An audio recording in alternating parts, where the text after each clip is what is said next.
এই কথাগুলোই বলছিলাম, সেটা হচ্ছে মন দিয়ে পড়াশোনা করা, সৎ থাকা, অন্যের অন্যের কষ্টে কষ্ট পাওয়া, অন্যের সাথে সহানুভূতি প্রকাশ করা। আরেকটা খুব খুব বড় জিনিস, অন্যায়ের বিরুদ্ধে প্রতিবাদ করা। এটা খুব গুরুত্বপূর্ণ।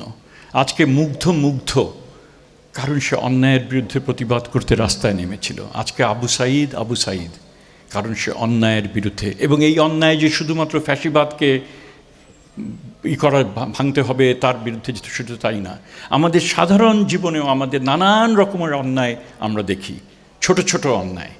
এবং ছোট ছোট অন্যায়কে যদি আমি লালন করি, সেটাকে যদি প্রশ্রয় দেই, মনে করি না এটা বলে কি লাভ, তো আমার কোনো লাভ নেই, আস্তে আস্তে কিন্তু আমি বড় অন্যায়কেও আমি আস্তে আস্তে তখন মানতে শিখব। তাহলে কি সমাজ এগোবে? সমাজ এগোবে না।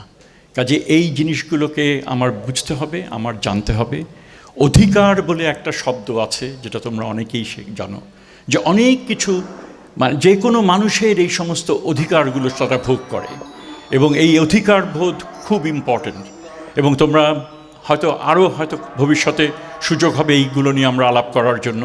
কিন্তু এই অধিকার রক্ষার জন্যই কিন্তু যুগে যুগে মানুষ, স্পার্টাকাস থেকে শুরু করে, নাম শুনেছ, থেকে শুরু করে অন্যান্যরা, তারা সেই অধিকার রক্ষার জন্যই কিন্তু তারা দাঁড়িয়েছিলেন। মার্টিন লুথার কিং এর থেকে শুরু করে পুরো বিশ্ব জুড়ে হাজারো হাজারো উদাহরণ রয়েছে যে যারা অধিকারের জন্য তারা প্রতিষ্ঠা করেছিলেন, বড় সড়ো ছোটোখাটো।